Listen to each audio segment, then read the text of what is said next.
Yeah, now we can. Yeah, I rang the bell. So Okay, yeah, thank you. so it should be fine. Okay, cool. Thanks.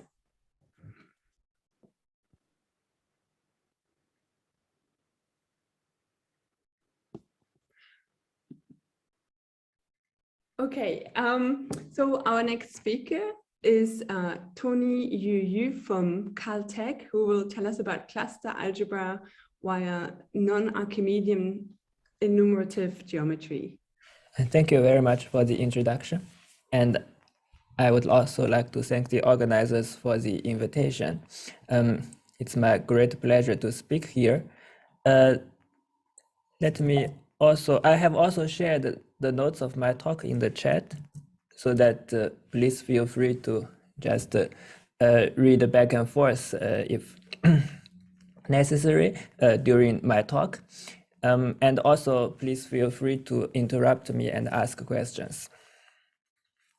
The title of my talk is Cluster Algebra via Non-Archimedean Enumerative Geometry. It's joint work with Sean Keel. Let me start with the history, a little bit of history. On June 10, 2013, I participated in a conference called Cluster Algebras and Tropical Geometry in Strasbourg, France. And during the conference, I asked Bernard Keller, what is the relationship between cluster algebras and tropical geometry, because these are the two subjects in the title of the conference. And Bernard replied that it is not clear, so we are organizing this conference to figure it out. In November 2014, comes the preprint by Gross-Hacking-Keel-Kontsevich, canonical basis for cluster algebras. So they introduced the notion of scattering diagrams and broken lines from the subject of mirror symmetry into the theory of cluster algebras.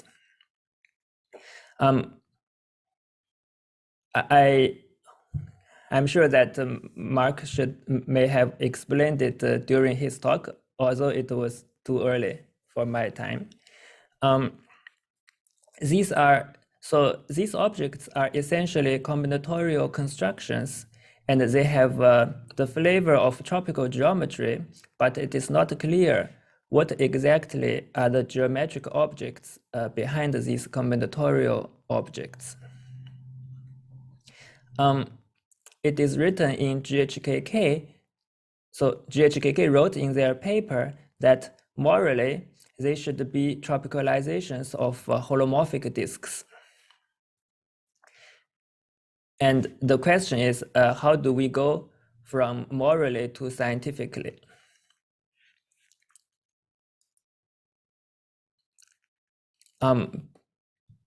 Because this is the heuristic idea, but if we really look at these holomorphic disks or pseudo-holomorphic disks in symplectic geometry, it's the relation, it's not totally obvious. Lacking a precise geometric interpretation, several things in GHKK remain conjectural. So several constructions and also conjectures, they feel right in GHKK, but we are unable to prove within the combinatorial framework inside the GHKK. So the goal of this talk is to answer the above questions. We would like to find the right geometric object, and then we would like to establish the relation between this geometric object and scattering diagrams and these combinatorial objects, scattering diagrams, broken lines. And finally, we would like to use our geometric interpretation to prove the conjectures in GHKK. So here is a diagram summarizing the idea, the main ideas. this geometric object that we would like to propose is non-Archimedean analytic curves in cluster varieties. So the idea is that we consider these non-Archimedean curves, and when we take tropicalization, we will get scattering diagrams and broken lines, these combinatorial objects. And this relation between cluster algebras and the scattering diagram broken lines are provided by GHKK's paper.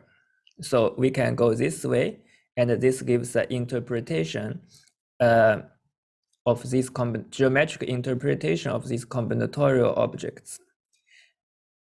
And on the other hand, we can also go directly, like on the left-hand side, we can go directly from these algebra geometric objects to cluster algebras.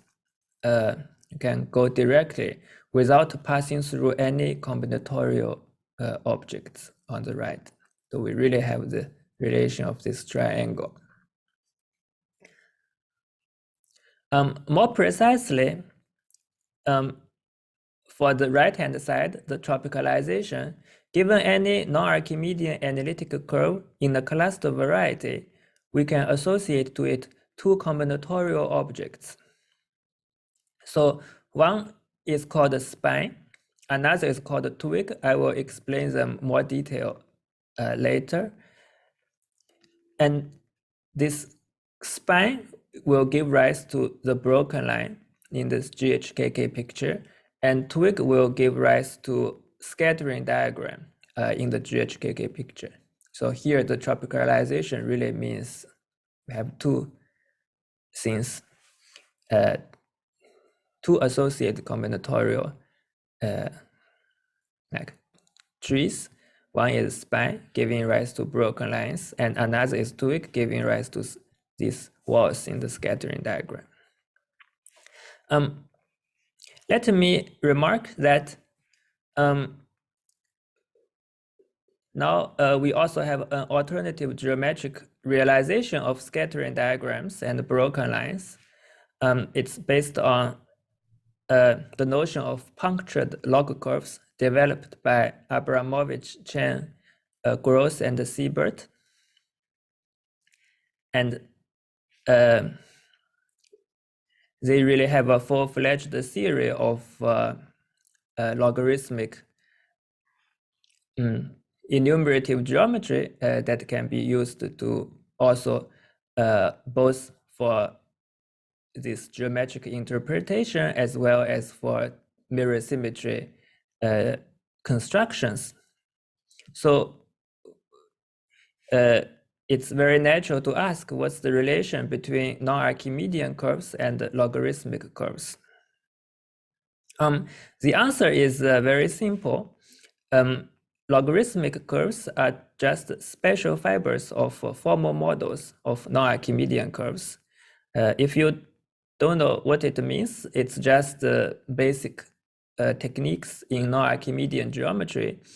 We have the technique of formal models. It's one way of studying non-Archimedean geometry using tools from algebraic geometry. So once we take formal model, and then the special fibers are exactly the log curves. So in this sense, it's very natural to have both the non-Archimedean interpretation together with the logarithmic interpretation. It's very common in the study of non-Archimedean geometry that we sometimes resort to the special fiber in order to make certain constructions or proofs. So this gives the relationship between log curves and non-Archimedean curves. But let me remark that although at the level of these curves, they are related via this formal model construction, but we are still far from actually getting a direct comparison between the curve counts because eventually we are interested in the counts of the curves, and to compare the enumerative series, it's still unknown for the moment, because both enumerative series are quite long story. Okay, now let me give more details of the picture. So I will give just a quick recall of log-Calabi-Yau varieties and essential skeletons. And then I will introduce skeletal curves, which is a key notion in the theory. After that, we can count skeletal curves in pretty naive way, and they will give rise to the canonical scattering diagram. So once we get the canonical scattering diagram, we can apply it to cluster theory, because cluster varieties are in particular log-Calabi-Yau varieties. So the theory applies to cluster varieties as a special case, and this leads to some interesting applications. For example, we can obtain a more conceptual understanding of the positivity of the Laurent phenomenon in cluster algebras, because we can just interpret the coefficients of the Laurent, the coefficients in the Laurent phenomena as counts of some non-Archimedean curves. And since I said that somehow these counts are really naive counts, so it's just a cardinality of some set, then we obtain this positivity or an integrality directly from this geometric picture. It's just a number of something. And it also leads readily to the GHKK broken line convexity conjecture, because eventually it reduces to some simple convexity properties of non-Archimedean curves. And then with this non-geometric interpretation, we no longer need the GHKK EGM assumption can be removed. It's technical assumption of the paper. And we can also get the independence of choice of seed, which was conjectured also in GHKK, because since our approach is geometric and it doesn't really, the choice of seed, although it's important for the combinatorial construction, but from the geometric approach, a log-Calabi-Yau variety, we just work with the associated log-Calabi-Yau variety. The way it came from cluster seeds, like different ways, do not matter. Yeah. Also, we also obtain a geometric explanation of the change of scattering diagram under mutation. Okay. So now let me talk about more mathematical details. Yeah, we start with log-Calabi-Yau varieties and essential skeletons. So we fix any non-Archimedean field. You can choose your favorite one. They will all work. And recall that for any algebraic variety X over non-Archimedean field K, we can take Berkovich analytification and obtain a so-called K analytic space. As a set, it consists of pairs psi nu, where psi is a scheme point, and the nu is an absolute value on the residual field at psi extending the 1 on K. And furthermore, we also have a topology, weak topology, together with a sheaf of analytic functions. So this is what a non-Archimedean analytic space is. And here we are using the underlying topological space developed by Vladimir Berkovich. And this is a picture of the analytification of an elliptic curve with better reduction. Next, if furthermore we are given some pluricanonical form omega on our non-Archimedean space, we can take Temkin's Kähler seminorm, and we obtain an upper semi-continuous function on this analytic space.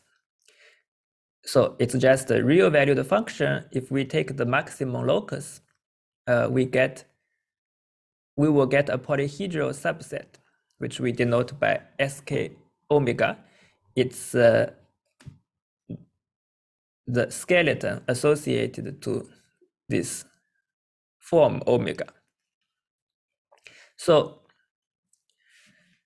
if we take union, so this depends on omega, and if we take union of all possible omega, we get a subset, and this is called the essential skeleton of X. So Temkin's formulation is the most general, but the notion was studied by Kontsevich-Soibelman, Mustafa Niguez, and many other people in various levels of generality. Here are some examples. If X is the algebraic torus, or the identification of the algebraic torus, then the essential skeleton is just Rn. And for this example that I drew above, the essential skeleton is the circle, S1. And for K3 surface with maximal degeneration, the essential skeleton is the sphere inside the analytic space.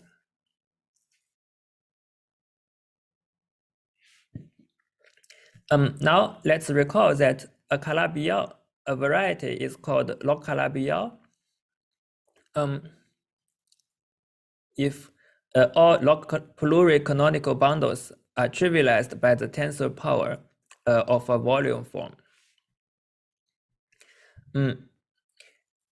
But you can just think of cluster varieties if you don't want to think of the abstract definition.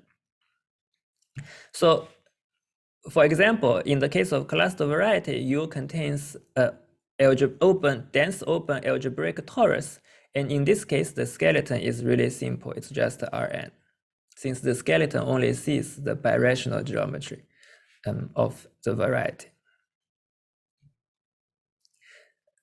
Now, okay, now let me introduce skeletal curves. It's really a key notion in the whole theory. So the idea is to consider a curve C in the log Calabi-Yau variety U analytic. We see that we have some log Calabi-Yau variety U, and it has some skeleton inside, some piecewise linear subset SKU, and we consider some curve C. So if the dimension of U is greater or equal to 2, then by dimensional reason, the curve C has no chance to meet the skeleton. Because in some sense, skeleton sits on the generic, very generic points of the variety. And anything of lower dimension has no chance to meet the skeleton. But the surprise is that we can let this curve C touch the skeleton if we allow the curve to be defined over a big non-Archimedean field extension, K prime of K. So in order for some smaller dimensional thing to touch the generic point, we just let the smaller dimensional thing to be defined over a bigger field extension. It seems a weird procedure to do in algebraic geometry, but it's surprising that in this non-Archimedean world, as soon as some K point of my curve C touches the essential skeleton SKU, then the whole skeleton of C must lie inside the essential skeleton of U. So there is a precise theorem that we prove for this heuristic idea. I put it in my note for the precise statement. And but let me just say that whenever we have let me just say that the idea is simply that if our curve somehow touches the skeleton, then the skeleton of the curve will just completely map into the skeleton of the variety. And we call such curves skeletal curves. So let's skip this precise statement. We just look at the example, an example of P1 mapping into the algebraic torus. So the theorem says that if any k point of my curve touches the skeleton, this blue plane of the target, then the whole skeleton of the curve, this red skeleton here, will just completely lie in this plane. And this is so good because immediately you see that it's the skeleton is some kind of a tropical curve. So in some sense, the advantage of this skeletal curve is that they have canonical tropicalization. We just restrict our map to the skeleton of the curve, and then we get a tropical curve. And this is much nicer than the usual construction of tropicalization, because this construction is independent of any choice of retraction from this analytic variety to the skeleton of U. I just recall you that whenever we want to define tropical curve, we always need to choose some retraction. And different, so for example, we choose different minimal model and they give rise to different retraction. And the different retraction will produce different tropical curves. So the tropicalization procedure is not really canonical in general. It depends on the choice of retraction, unless it is for skeletal curves. Then we get a canonical tropicalization. And this canonical tropicalization, we call it spine, the spine associated to the tropical curve. So, yeah, to the skeletal curve. Yeah, so we have natural sources of skeletal curves when we try to count curves in log Calabi-Yau varieties. So here, let's consider, yeah, we have some data. It just means that we start with some data and we consider the moduli stack of some stable maps satisfying some incidence conditions with the boundary. So we consider such moduli space of stable maps with some given intersection numbers of the boundary with also given multiplicities. And we also have some interior marked points. So if for any interior marked points, we can consider evaluation at this interior marked point. And we also have the usual stabilization map. Done. Then the theorem is that this map, yeah, the theorem is that this map phi I over the skeleton of the target has finite fibers, and the pre-image consists of skeletal curves. So it just says that in this moduli problem, when we want to count this kind of rational curves, we just have plenty of skeletal curves. They are just pre-image of the skeleton of the target. So then we see that since all the pre-images, the pre-image consists of skeletal curves, then by the advantage of the skeletal curve, its span is well defined. And conversely, given any abstract spine in In other words, just some tree. In the skeleton of the Calabi-Yau variety, log Calabi-Yau, we can try to count the number of skeletal curves giving rise to this given spine. So it is indeed possible, and it's also very simple. We just look at this evaluation map phi and take pre-image, and then in some sense, it's really a naive count. We just count the number of analytic skeletal curves with the given span. Here I put a length because in algebraic geometry, we say length, but it's really just a cardinality if we pass through an base field extension. Up to a base field extension, it's just cardinality of a set. So yeah, so intuitively, we are just counting these kind of purple curves with a given span. And more generally, we can also count open curves, these curves with boundaries with associated to truncated spans. So, and we will use these counts for the scattering diagram. So here I wrote the definition, construction of the counts, but let's skip the details. Okay, so now let's apply these counts to construct a scattering diagram.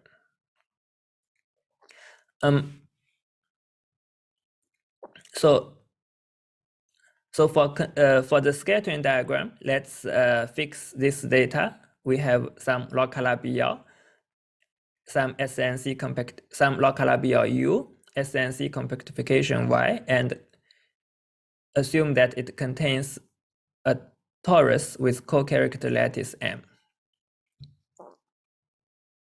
Now, given a hyperplane, an n-perp in this co-character space, and any generic point x in this plane, m-perp, and we consider an incoming vector w and an outgoing vector v, and we also fix some curve class. Then we just consider a very small, we call it infinitesimal spine, very small, just this bending segment, bending at this point x, with incoming direction w and outgoing direction v. And by what we talked about, these skeletal curves and counts of skeletal curves, we obtain an associated count of analytic curves, just a non-negative integer n. So using these numbers, we can define wall crossing transformation associated to this wall and this generic point x on the wall. It's simply a sum over all these counts of all these counts times these usual monomials in the wall crossing transformation, and we just sum over all possibilities, like sum over all possible curve class and all possible incoming directions from one side of the hyperplane. Yeah, so it depends on the outgoing direction. If the outgoing direction actually lies on the right side, then we do this. If it lies in the plane, then we don't change.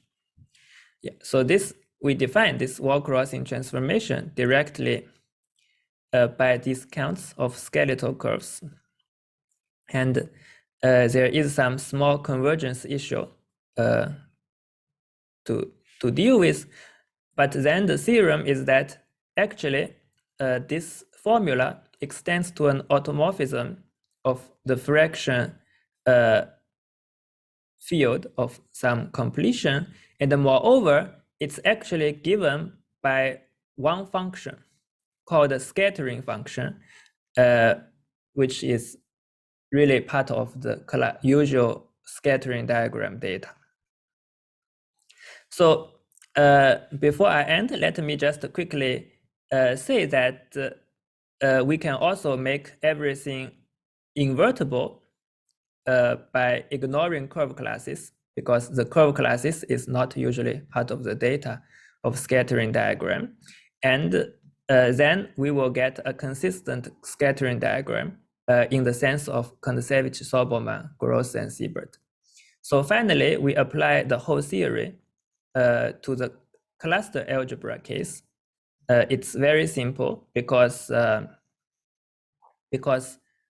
if we take spec of the upper cluster algebra, we just obtain a log-Calabi-Yau variety. So our theory applies, and we get these consequences that I already talked in the beginning of my talk. So thank you very much for your attention. Thank you very much, Tony, for this beautiful talk.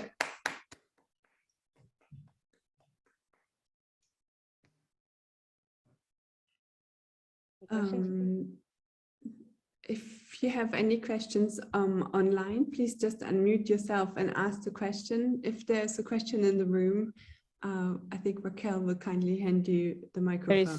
There is one.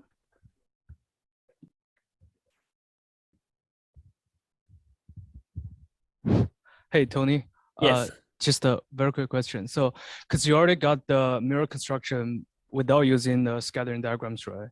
So Yeah. in this case, you constructed a scattering diagram, and then, so are you gonna kind of just, did you give another kind of equivalent construction of the mirror for log-Calabi-Yau containing a torus? Yes, so eventually they are the same, whether we go directly by writing down the structure constants, or we go through the scattering diagram, they give rise to the same mirror. Okay, so the purpose of doing this scattering diagram story for you is more like solving those kind of conjectures left out in the GHKK paper, or you just kind of want to give like an equivalent way to construct mirror? So actually, the comparison with GHKK paper, it's interesting to do for two reasons. One is that because the theory of non-Archimedean curve counting, it's and also similarly the theory of log curve counting, it's a lot of foundational work and seems very abstract. So when we have, but GHKK's paper is a very concrete combinatorial construction. So it's nice to do a comparison. Then one way we also get a combinatorial like algorithm for computing these non-Archimedean invariants. Because otherwise the non-Archimedean invariants are some kind of abstract numbers that we know that they have some properties, but we don't know how to compute them. The comparison theorem is in some sense a way of computing them. I see.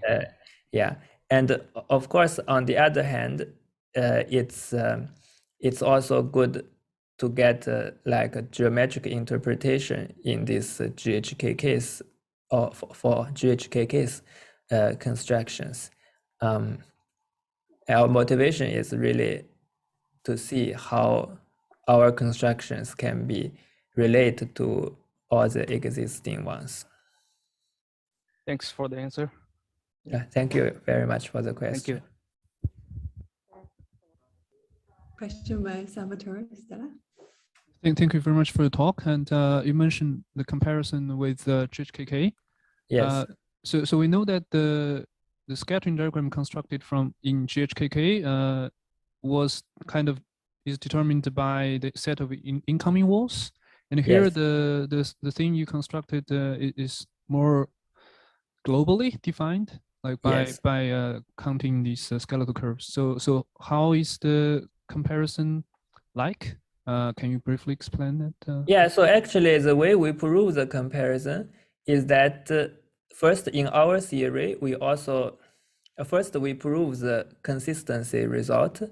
And then in our theory, we also need to figure out what is the role of these incoming and outgoing walls. Because in GHKK's construction, everything starts with some fixed data, initial data of incoming walls, then all the outgoing walls are generated by the algorithm.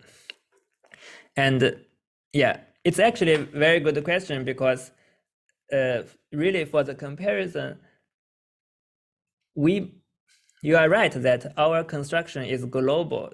Somehow it's just purely geometric. We don't have the walls a priori. We get the walls as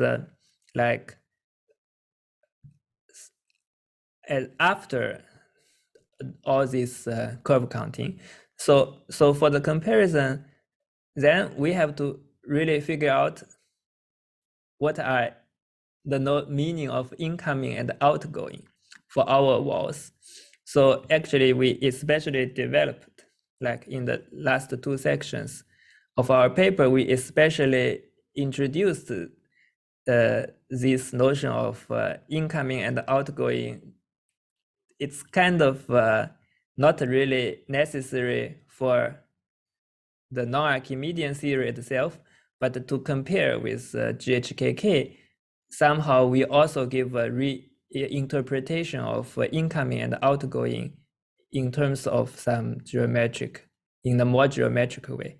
And then we check that in our world, the incoming walls are identified with the GHKK incoming walls by just explicit computation. And then by the consistency results, the scattering diagrams get identified. I see. Thank you. So it seems that in your construction you have to choose some torus from the beginning. Does that mean that the torus you choose is just a cluster torus for the comparison? It's not necessary. But I mean just for comparison with the GHKK one, you choose a torus. For comparison, of course, we start with a seed, and that determines a torus. Because GHKK starts with a seed. I see. So the torus you can start with may not be related to the cluster torus by like a sequence of mutation by rational transformation. Yeah, we can also work with other things, but just for the comparison, of course, we start with the same torus. Okay, thank you very much. Thank you very much for the question. Okay, there's some questions online. Salvatore Stella has a question. Oh, we can't hear you, Salvatore. You can't. Oh, 1 second. Okay, now can you hear me now? Yes. Good. Probably he already answered the question partially, at least. How explicit is this counting compared to how explicit it is in GHKK? For example, for structure constants in GHKK, it says you have to compute all the possible broken lines with such and such properties, but then the count is not really more explicit than this. Is your counting any better? So here, thank you. It's a great question. Here, we have different counts for different purposes. You mentioned the structure constants, and that's one of the most important counts. And in my talk, I briefly mentioned there's also counts for the wall crossing functions, and also the counts for these broken lines. So at least we have 3 kinds of counts for the walls, for broken lines, and for structure constants. So in GHKK, the order is first by this Kontsevich-Soibelman algorithm. Starting from initial walls, we generate the numbers associated the wall crossing functions. And then from wall crossing functions, we build these broken lines. So the number of broken lines is given by the numbers associated to the walls. And then the structure constants, as you mentioned, in their paper, it's like looking at sum of broken lines, two broken lines meeting at one place. So from here, from the more geometric viewpoint, each number, we have like each type of this number, whether it's wall crossing function or broken line or structure constants, can be interpreted by some counts of non-Archimedean curves. So, for example, for the structure constants, they can be given by counting some non-Archimedean analytic disks that with boundary at one point corresponding to the last like output for this structure constants, and then this disk has all the infinite directions corresponding to the input for the structure constants. If we are computing structure constants for the multiplication of some theta functions, theta p1 to theta pn, and we compute the coefficient of before theta q, so we will be counting non-Archimedean curves with infinite directions given by p1 to pn and with one finite direction given by q. Yeah, and it's easy to relate directly also to the GHKK framework, because when we have non-Archimedean curve, we have the associated spine, and then the spine will be a tree, and we can cut the tree in the edges.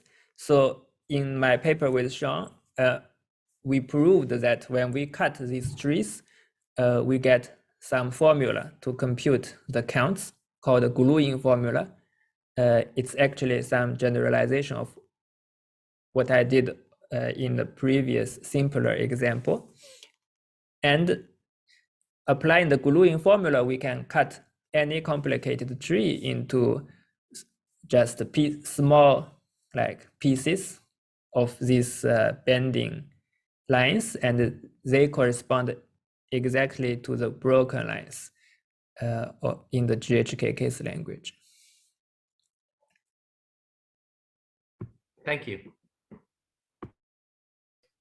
Okay, so I think there's one last question in the chat. I think you might have just answered it. What is the direct link between non-Archimedean curves and cluster algebras? Oh, yeah, so thank you for the question. So I think really the title of my talk is to explain the link between non-Archimedean curves and the cluster algebras.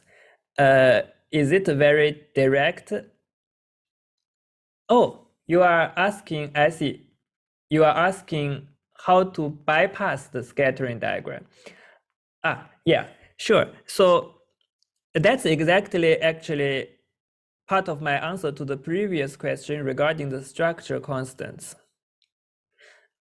I mean, since, as I said, in GHKK, we go in steps. We start with scattering diagram, we go to broken lines, and then we go to structure constants. But here we can go directly without passing through this scattering diagram. We can get structure constants directly, and this is related to the Fock-Gontroff duo. It gives the mirror construction for cluster variety, and it's related to the Fock-Gontroff conjecture. In simple cases, it gives back like the duo for the Fock-Gontroff dual variety.